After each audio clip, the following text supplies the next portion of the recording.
It's the SDG Podcast. Before we get started, you can check us out on the web at solutiondesign.com/podcast or find us on all the social medias, LinkedIn, Twitter, Facebook, and Instagram at Solution Design Group. Hey, we're podcasting.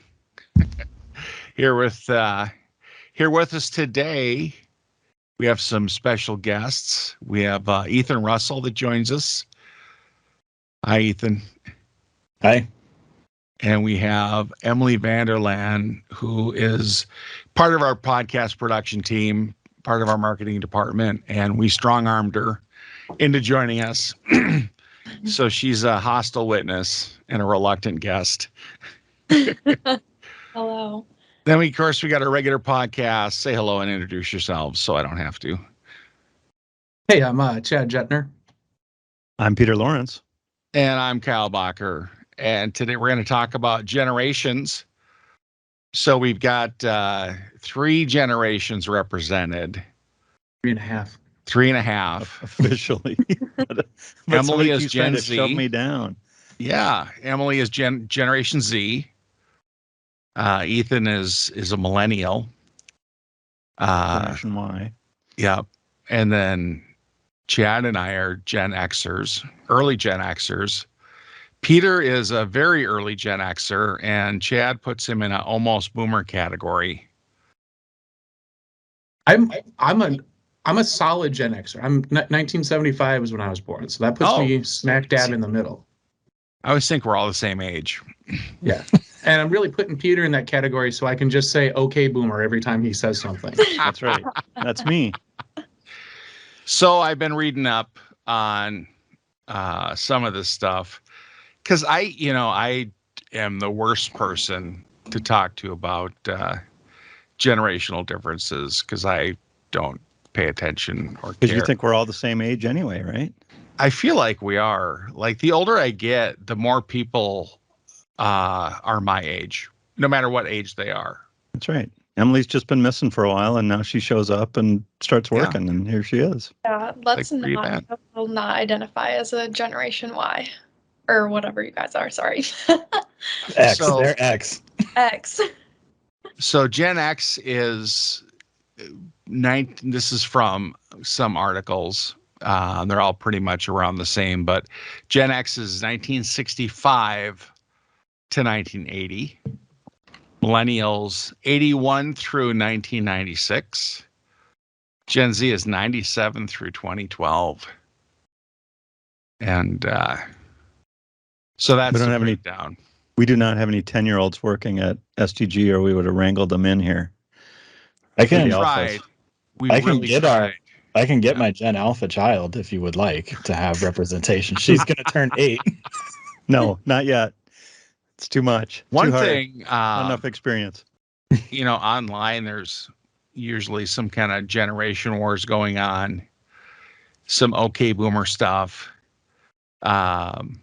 It's usually been millennials versus boomers. Yep.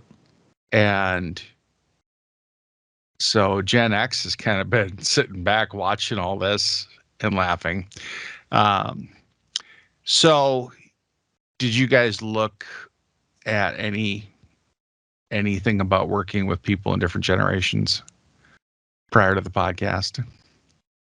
Very little. I read a little bit, but not too much. But I definitely have generations of experience working with generations. So right. I'm gonna use that. I read a lot of stereotypes, and I don't, generations are defined in the times they grew up in. So all the external major events, the economy, technology, that kind of stuff, and parenting, who their parents were. And then there's a lot about, how to work with the different generations. So millennials are known as like the gig workers. I think Gen Z is too, like shorter stints at workplaces and creative ways of making money. Gen X generates the most income and seems to be the most productive. I don't see that. I mean, it is what the article said, but it's hard to prove and hard to nail that down, right? Yeah. Chad, on your project right now, you're the lead. So you probably have some different generations within your project team. Yeah, we've got, let's see here. We actually do have a couple of boomers. Actually quite a few. We've got quite a few boomers, lots of millennials, and a couple of Gen Z kids. Yeah, we've got the top four, I think, represented in our project. So, And go ahead. or do you see any kind of difference based on their generation? Like, what stands out to you if you see anything? Generationally, no, right? Like for me, Yeah. what I've noticed more than anything, it's location based. Different areas, right? Like we're our project is sourced out of Minneapolis, but our business is in a different state. And I think it's just I don't notice much difference from one generation to the next as far as work habits and productivity and everything else. Maybe if anything, I notice the younger kids are more apt to schedule appointments during the day and not treat 9 to 5 as I'm at work, right? Treat 9 to 5 as, well, I'm just going to dip out for this or that at will, right? And not really, I don't know. It's a thing that used to bother me, doesn't anymore, right? Like I used to treat my 9 to 5 as a 9 to 5, and then I would treat everything else as a like that's my work time, and I can schedule appointments around that instead of schedule my work around appointments, right? Yeah. Does that make sense? Like, Yeah. yeah. Just work-life kind of a balance.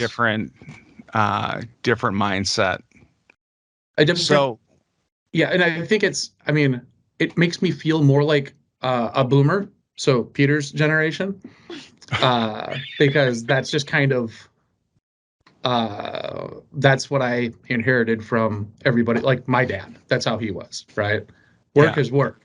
Do your other stuff on your own time, and handle work.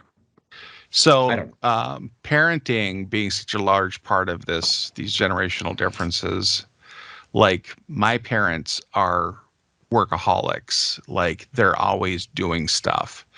They always have a project going, and they try to suck you into their projects.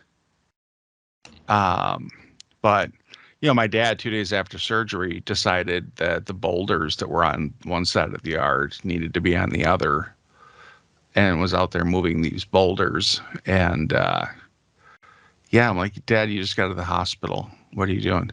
Well, we got to get it done. We got to get all this stuff done. It's like, you had to move boulders? Really? So they've only been sitting there 20 years. So I grew up allergic to projects and hard work and things like that. Are your parents boomers then? They are early boomers / late greatest gen. Silent gen. Yeah. Yeah. My parents are boomers. They're young boomers. Okay. Yeah. And then my grandparents are greatest generation. All right. So, so your grandparents were saving tinfoil, and unwrapping presents was like torture because they have to save the paper. Things like really that. Slow. Save that paper. Yeah. I keep plastic bags because my grandma had a drawer full of plastic bags that she would save when she would go to the grocery store. Like that's 100% where that came from. Yeah. But oh my gosh, the baked goods were phenomenal. Yeah.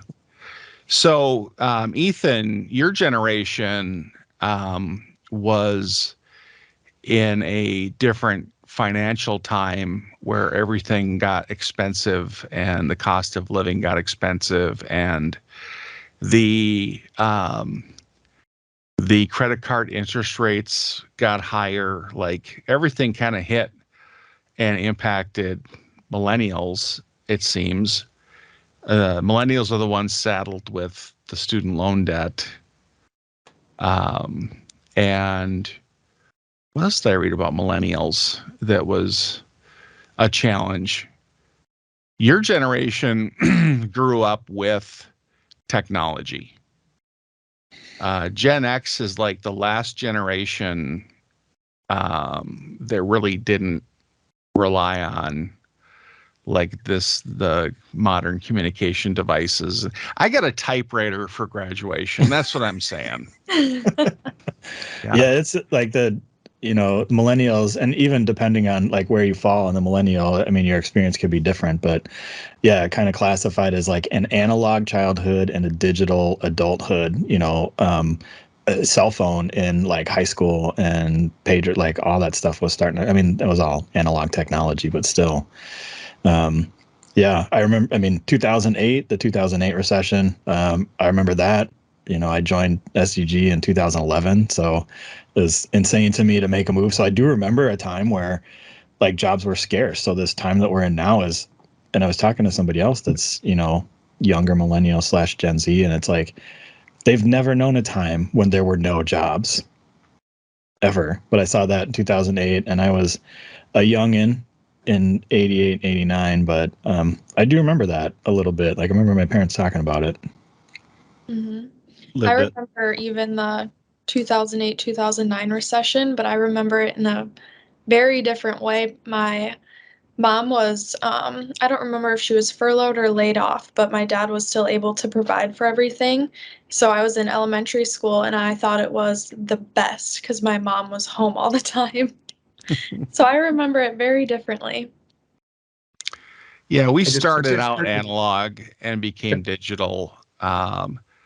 Growing up with the Apple computers in the classroom, playing Oregon Trail. The beginnings of the internet. Not the teletypes. Not the teletypes. Those were like special occasions, like when you could get on that Apple computer, or my brother had a buddy whose dad worked for Control Data. So they had a Plato computer on the Control Data's network, which kind of opened up to become the internet, joined with other networks. And we played this multiplayer game called Dungeon that was the first like online multiplayer game. Green wireframe. It was cool at the time. Like that was amazing seeing that. It would be less amazing now. But we sort of grew up and experienced the like birth of the PC boom and all of that, and the birth of the internet kind of as adults, watching the internet take off, dealing with slow modems.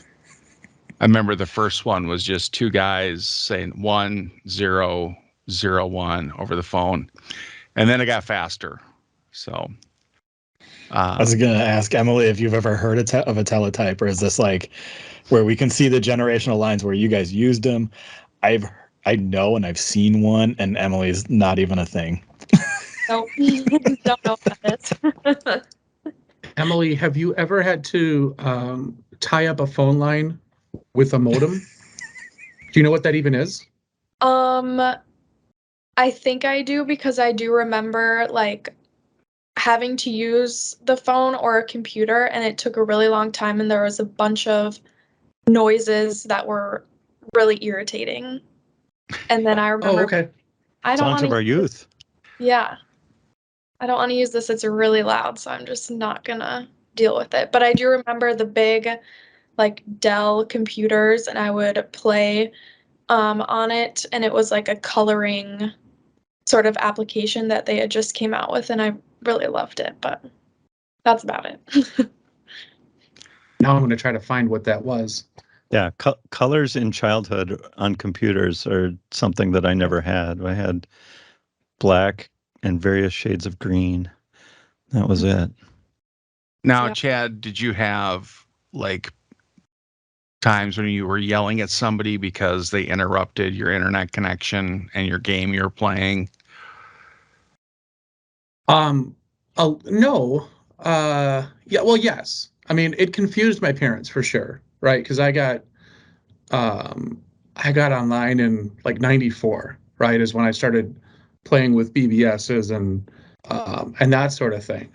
And my mom and dad just did not. They always thought that I was breaking something. They thought that like they didn't understand one computer talking to a network and all that other stuff. So yeah, every once in a while I'd be online. My mom would pick up the phone, start dialing with the rotary, right? Like dial, Oh yeah. right? And and she'd just hear the squeak, right? And she'd be like, "Well, what is that, Chad?" And I would have to explain. Yes, I'm on a message board. One of the first things I did when I was online, I used to just print things out, right? Because I'd go online, find something I wanted, hit print right away, so that my mom and dad can get back on. My mom's on the phone constantly, so that was a thing that I went through reams and reams of paper as a late teen, early 20s kid. I mostly want to ask Emily more questions because when she said in 2008, when I was in elementary school, I was like, that stung a little bit. I was at SDG A lot. then, so I think it was fourth grade, maybe 4th or 5th grade. Oh, okay. Yeah. So I have my so many- biggest, the thing I notice the most is when people don't get my references. I'll make a joke that from like one of the Pink Panther movies, and someone's just looking at me. I'm like, oh, okay. Well, yeah, totally. But it goes both ways, right? Like I could make references to a lot of, like when I was thinking about this and the generational differences, the biggest to me was almost like communication. Not in the way that we're not able to communicate, but how we do it is almost different because for Yeah. my generation, I think social media and the internet is so ingrained in like the way we talk and our vocabulary. Like I feel like I almost have like a different set of vocabulary or like humor when I'm at work versus when I would be like with my friends. 100%. I saw a good like TikTok of a Gen Z lady comes in to get a computer and she's saying all the fancy meme words and nobody can understand. And then finally, like the store manager comes up and starts throwing it back at her, and they get her the computer. And I'm like, yes, that's so I 100% know what you're talking about. And I actually make it a point because I've got 5 kids, 4 of them are Gen Z, and they span basically the whole, like really close to the whole generation. They've got 1 Gen Alpha. And so it's like my oldest daughter and I play a game where she tries to send me TikToks that I haven't seen before, but I'm able to keep up on it. And like my kids lost it, like they were all doing sheesh. This was like a year or 2 ago, and some of the memes, and they're like, I do it to them, and they're like, "Do you know what that means?" I'm like, "Yeah." Well, how do you know what that means? So it's like this fun game to play with them. I think they're annoyed that like I know about all this stuff more than they do. I think it bothers them. I'm the same way. So I have kids. So one of my kids my oldest is a millennial, and then I've got a pair of Gen Zs. And for me, knowing how they talk is just a bit that I do. Like now I actually try to figure it out so that I could throw it back at them, but dorkier, and it's always hilarious. Like my daughter got into K-pop, right? So I had to I had to read up on all the K-pop, the BTS, the whatever, and what it means to stand something, and all of these words, and I would just throw them at her. And now she talks more normal because of it, because I make it sound so horrible when I say it. She actually speaks regular Gen X English, which is a relief. Did you Well, say Stan? I did. Okay. That's like a super fan. Good job. Okay. Thanks. We're doing it, Kyle. I'm learning. Like, but I didn't know that like a year ago. Like that's something I learned recently. it I probably do didn't look up a exist lot year of, ago. whenever I see the weird terminology, I do look it up. to try to figure it out. I think that's the other thing that's interesting about that communication style is it evolves so quickly, and something that was used 2 years ago isn't used anymore. Right. I find that very fascinating. Mm-hmm. They bounce. I noticed this with younger. They bounce from platform to platform fairly quickly, right? Like TikTok was not a thing 3 years ago, was it, Emily? It started probably early pandemic, so late 2019, early 2020 is when I think it really got started. But I'm not really sure. And yeah, TikTok has its roots in Vine, right? So Vine was that was the cool millennial app, and then that died, and everybody tried to use like Instagram Reels, or everybody tried to replicate it, or Snapchat. But yeah. Wasn't it some like lip sync app before it was TikTok? I remember this. Is it Musically? Musically is that what you're thinking of? Yeah, and then that evolved into TikTok. Okay, we're getting off topic here, but I think I am just getting into TikTok right now, which tells you that it is now no longer cool. Yeah, we are demonstrating the generational differences right here as people listen to us. Like, yeah, okay. But does it really matter? I mean, does it really matter? Like when you're working with people day to day, like I understand that there's a generation that doesn't know what a floppy disk is. And so when they look at a save button, they don't know why that save button looks the way it does. Right. I use generations as a base to communicate with people, right? So there's usually each generation has like one word that kind of sums up like their theme, right? Like millennials, collaboration is the theme. Boomers, their youth is the theme, right? Which is kind of like selfishness. But I can't remember what Gen X was, but I can't remember what the individualism, skepticism. I don't know. Skepticism. That's exactly what it was, because you guys were the first generation that saw every single major like organization challenged. Everything was challenged while you guys were growing up. It had never happened before. Right. And so I use that like as a base to, okay, so now if I'm working with someone that's a millennial, we're on the same page as far as collaboration goes. If it's a boomer or somebody else, then I might have to modify the way that I communicate with them to kind of get started. And then from there, you go into like the actual individual communication styles. Yeah, for me, if it's a boomer, it's why are you carrying that stack of paper everywhere you go? We love paper, man. That's just the way it is. Yeah, it shouldn't be youth. It should be printer outer as your word, right? Yeah. I mean, and honestly, perhaps being a consultant helps to kind of drive me to try to stay more current, right? With communication styles and things like that. I mean, in my day, email was a new thing in business, right? And now Slack is like pretty much going away probably soon because, it's getting tired and people are bored with it. And there'll be another thing that comes along and takes over because there has to be, because that's just the way it works. Always has. Chad, I feel like Peter has accepted his boomerness. I know. So nice work. I don't worry about labels. I just, Don't label me, man. I'm just me. So it's very millennial. Okay, okay, That's boomer. right. I don't think Slack is going away. Everybody one else thing says I've that. noticed though, like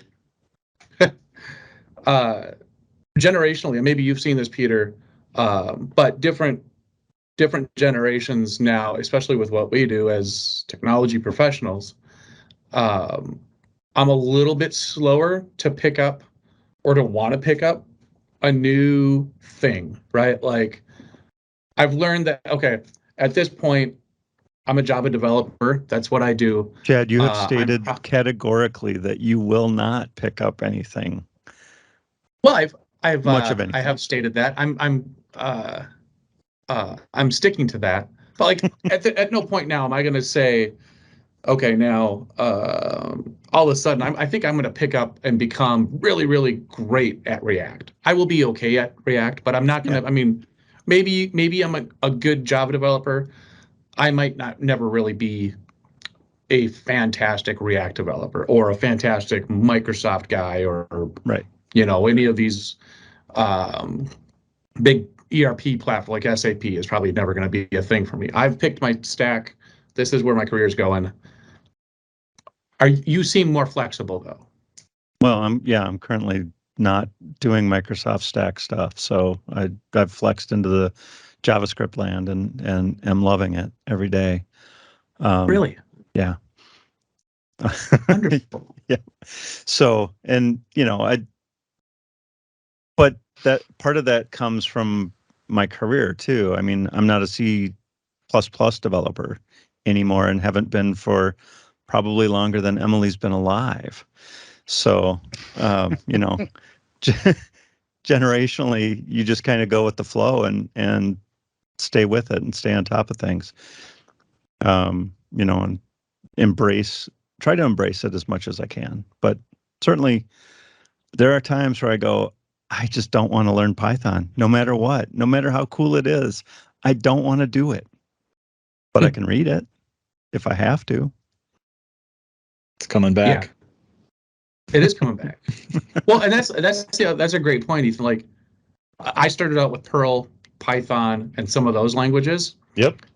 And so for me, my hesitation to pick up a brand new stack, maybe it's a good thing, right? Because the stacks that I love might go out of style for a while, but they're all coming back. I still have hopes that Perl is going to be a huge thing again. Slight hopes. They're diminishing, but I think it could be. Can we all agree that like Pascal Oh, and Delphi are dead forever? No. I don't think anything is dead forever anymore. I mean, people have Cray 1 emulators out there. So there's still some Fortran stuff I was reading, and there's still...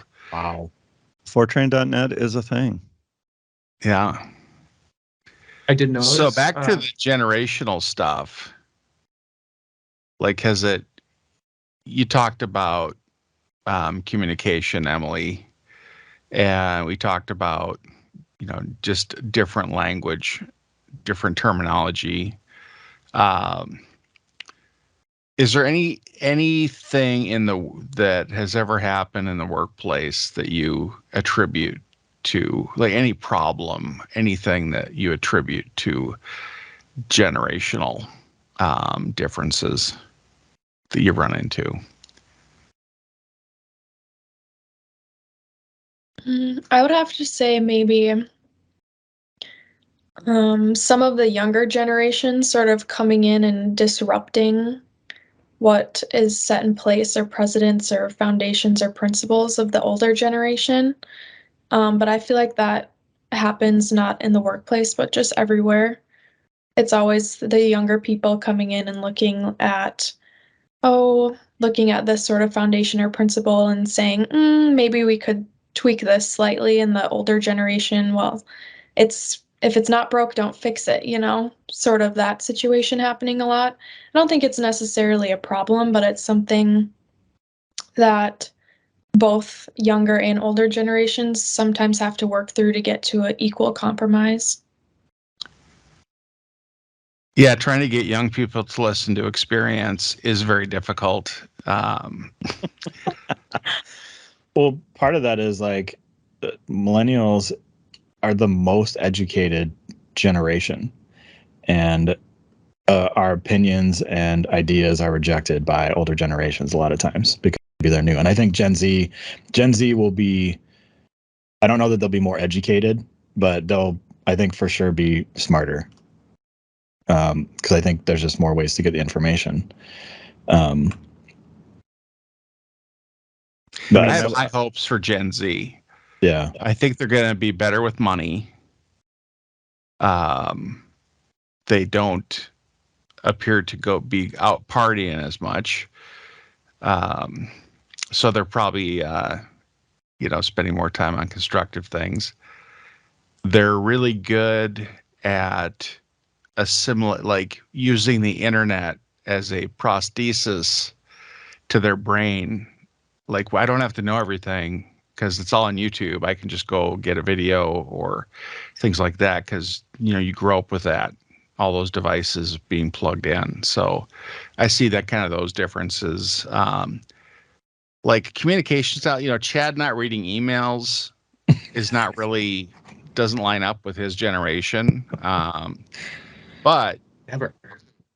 I had a friend that millennial, and I'd call him on the phone and he wouldn't pick up, and then he texts me right back, "What do you want?"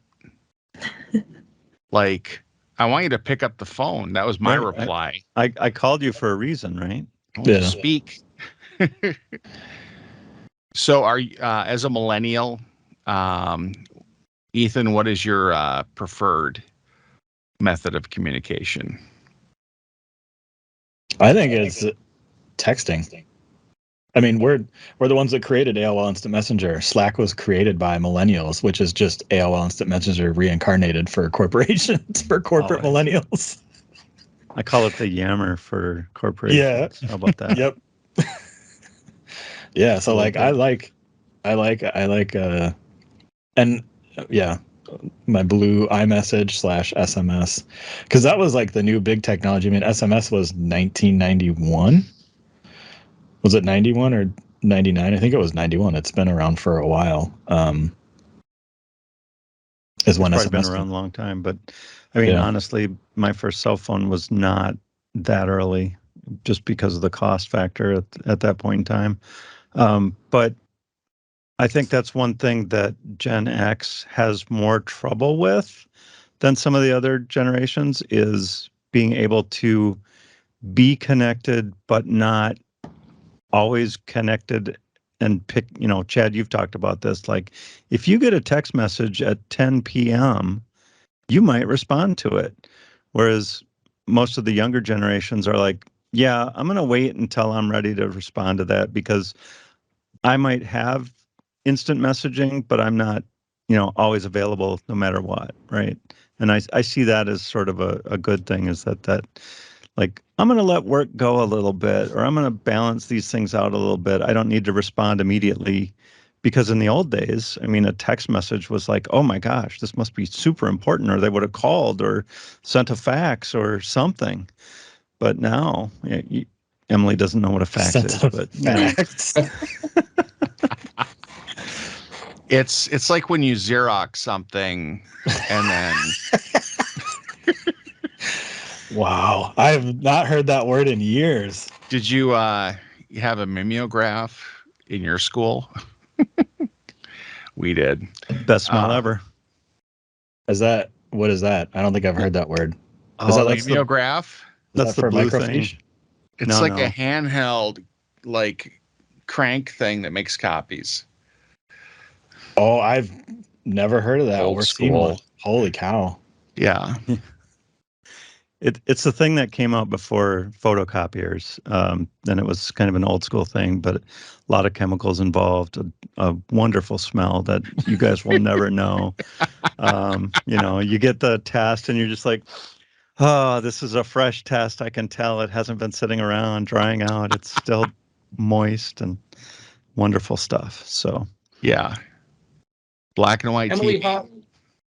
Emily, how old were you when you got your first cell phone? This is a very important question that I ask all. all generations. I was in 6th grade. 6th grade. So 12 years. 12, yeah. Okay, how old were Wow. you, Peter?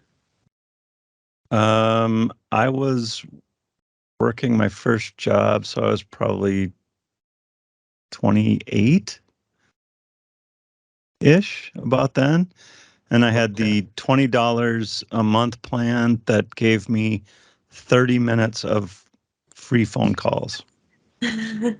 Just to And put that out there. I was about the same age. So I thought it was like 03 or 04. I had a pager for sure before that. Yep. Everybody did. Emily, do you know what pagers are? I never had a pager. But I never had one. Okay. I had a work pager and I had a personal pager. and I wore them both on my belt like a champion. I got mine when I was like 15 or 16, my first cell phone. Yeah. Because I had it in high school, so.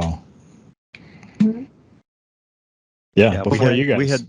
We had no concept of anything like that in high school. There was, I mean, party notifications and everything like that was old school. You had to learn it from a friend, and if they didn't tell you, you weren't going to be there because you didn't know. Yeah.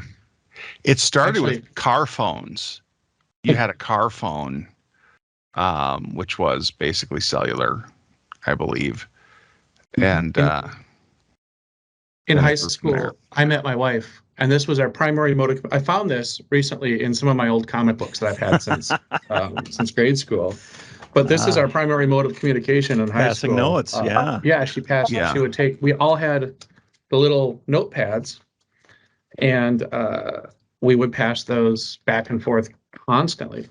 I've got like a stack of these now that I found from this is 1991. Nice. So that was my primary mode of communication. So Emily, your first cell phone when you were 12, did it have texting capabilities and all that? It did. iPhone 5. I'm guessing. It did, but I remember it costed extra to text instead of calling. So my mom was always only call, and I'm pretty sure I only had a certain number of calls like per month. So she was like, for emergencies, you can use it, but never text. So I could, but I didn't. Okay.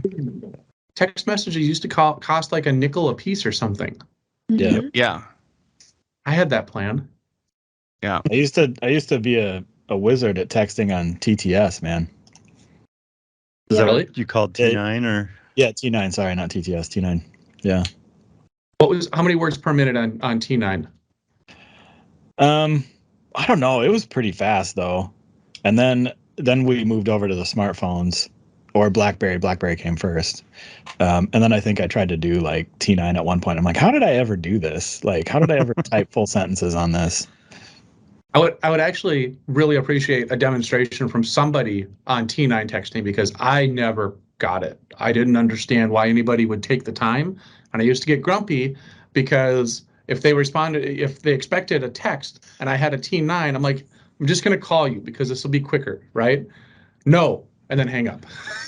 Demonstrating the skill or the age gap of communication and sort of picking up skills as you go, right? Like you learned T9 because you had to, right, Ethan? And like everybody was texting at your age or your friend group, right? So if you couldn't get a full sentence out in 30 seconds, you were probably behind, right?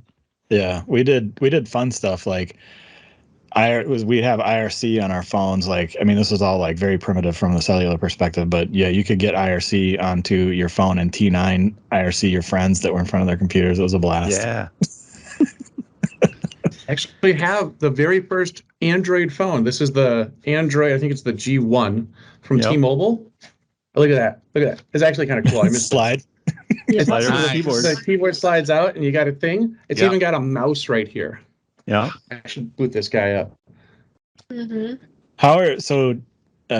Chad, how is it with the cell phones with your kids? Because you've got one that's millennial, which they're an adult, and then the two Gen Z, which they may be adults as well. But what was it like having them or having to deal with cell phones with them, and at what ages? It was so the oldest boy. I don't think he got one until he was like 16 because that was nobody else really had them. So his generation was the first generation that started where they started to trickle into, and I think that's what you said, Ethan. They started to trickle in, like your friends had them in middle school, and if you didn't have them, or in high school, and if you didn't have one, it was strange, right? And that's kind of that's how we tracked it with our kids, is that once their friends start getting them, that's when they get them. So our daughter, like oldest, he was 15, 16, 17, maybe, I forget, before we put him on our plan. Our daughter, I think she was like 11 when she got hers because she was one of the last kids to get them. And I thought that was ridiculous that 11-year-olds had cell phones, but she was the only one in her friend group that didn't have one, so she would hear all the news the next day or whatever. So, yeah. It's changed. Our oldest, so she's 2003, our oldest, so she just graduated. And we were ahead of the curve for her. She had a phone before all of her friends. But it was like 6th grade. Middle school is when they all started kind of getting their phones, and that tracked up until our 10-year-old this year. So now a lot of her friends, she's just got out of 4th grade. And so now and not like a baby starter phone. So we got all of our kids, including our Gen Alpha, who's 8 now. We got them all phones last Christmas. But like some of her friends, these like 10-year-olds, they're getting like iPhone 12s and 13s and stuff. 12 like Pros, no, giant. not Pros. Not Pros. Yeah. Do you have any rules in place for kids that use phones? Oh yeah, so we moved everybody over to iPhones, and then we set up an Apple family for the 3 younger ones, so that we can leverage their parental control. So like screen time is a big thing, or downtime. So we have certain times they can access their phone, and then we have limits on a couple applications, like YouTube being the biggest one. They love YouTube. We don't particularly care for all the content they see, but part of it is just my wife and I may be a little bit older, and also wanting to make sure that it's like not bad. So that's why I try and keep up on technology and the content, is to make sure that they're not doing it. But yeah, we've moved away from like physically taking it from them. You still have to do that sometimes, but we really want it to be more like it's automatic, so we don't have to have it be a big old fight and stuff. And then they just get in the habit of putting it when it gets locked. Because we want, and we tell them all the time, like, we want you to be able to manage this yourself, because this has been a part of your life your entire life. And so you have to learn how to deal with this as a kid, which we didn't have to do. And my wife kind of struggles with that sometimes. She's technically a Gen Xer. She's only a little bit older than me.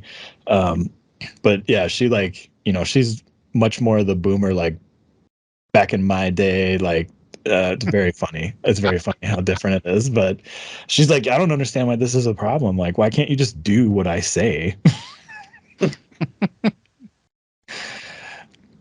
Yeah, and I do think that that's going to probably flip around or change in some way too, right? Like the always connectedness, always having a phone in your hand. I mean, my kids, if they're more than 20 feet away from their phone, they're practically lost.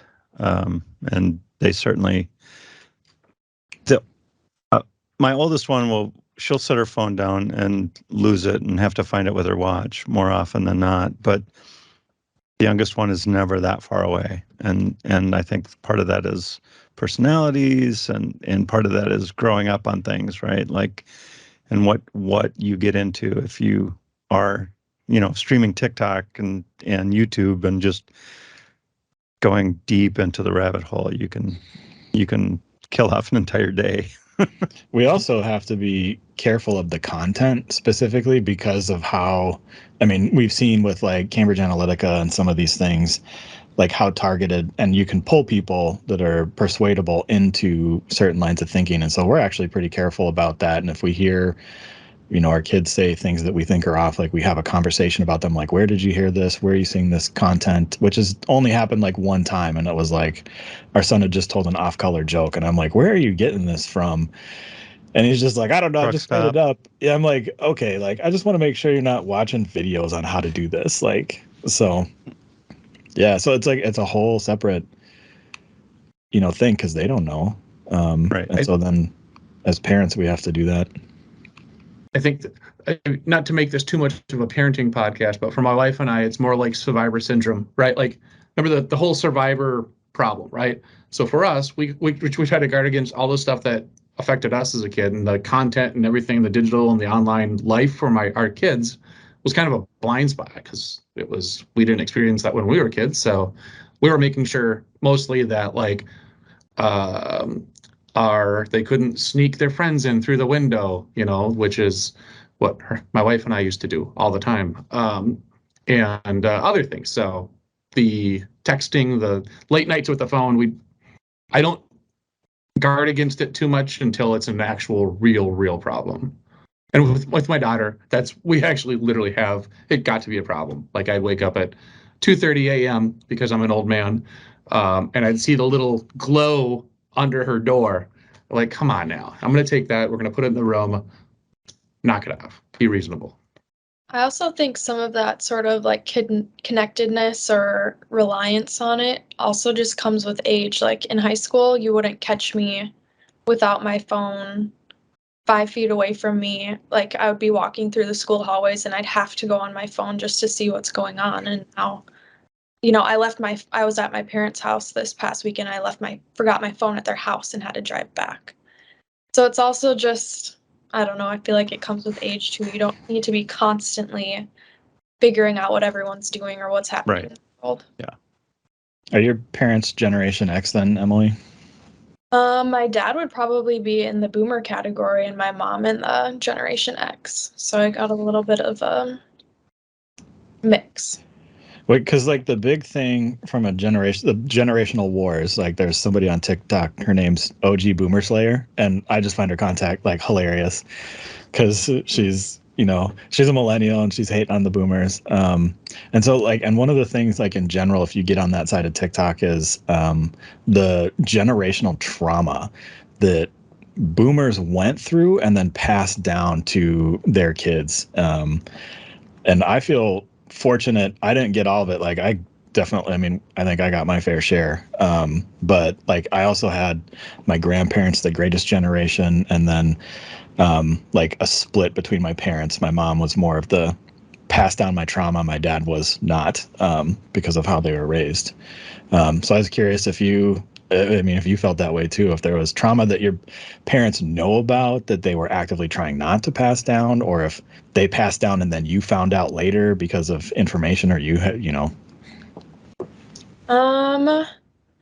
I would say probably a little bit more with my dad just because his parents had to live through the Great Depression and everything like that. They were immigrants and were raised in North Dakota, and it was, you relied on the land. And I remember he was always, when I first got my first job, he was like, just like sort of what Chad was saying, where it was like, okay, you work your 9 to 5 and that's your work time. And then if anything happens outside of that, that's what you can do. But he was very much, I have to work and I have to, it's very different, the work-life balance and sort of the shifts. Even in my mom too, she's much more of the relaxed type versus my dad. So I would say that's probably the most, the biggest thing that I've seen. I would say my folks had a lot of trauma, but didn't really have the self-awareness to know that they were passing it on or not. They were just living their lives, and they just grew up with the struggles they grew up with, and then the result of that, kind of naturally seeps into the next generation and has an impact. You look at like Gen X, we were born at the end of the Cold War, and the Berlin Wall coming down and the reunification of Germany. And I mean, there was a lot of cool stuff that kind of happened that was positive, that we got to experience. The 90s were a blast. Maybe that's part of the problem now, is the 90s were too fun for Gen Xers. So got 7 minutes left. I kind of want to tie this back to like working together. And if you have any parting thoughts about like things that you can do to coexist peacefully with other generations and not call everybody boomer or say, hey, boomer. No, I think that's fine because it's funny. Exactly. I think that's the important thing is to have a sense of humor about everything. I will say that I'm not going to stop making cultural references that are outside of people's understanding, but I will get called out on it, and I will appreciate and try to convert it to something a little bit more modern if possible. If I make a joke or a reference that somebody doesn't get, I am willing to explain the humor right out of it. We just had one today. We were talking about Zod, which is a technology. And I'm like, does anybody else think of Superman? Like, am I the only one that thinks of Superman when we're talking about Zod? Because I didn't know, if everybody... to make it work, do we have to kneel before it? Do we have to kneel before Zod? Right.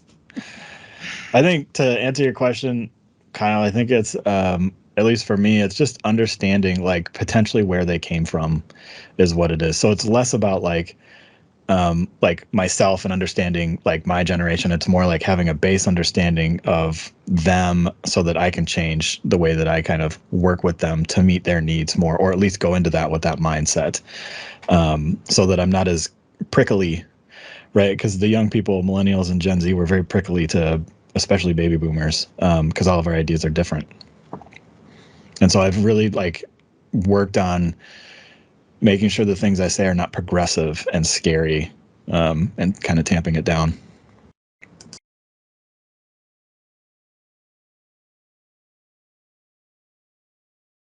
I mean, It's up to I don't you, really Emily. change.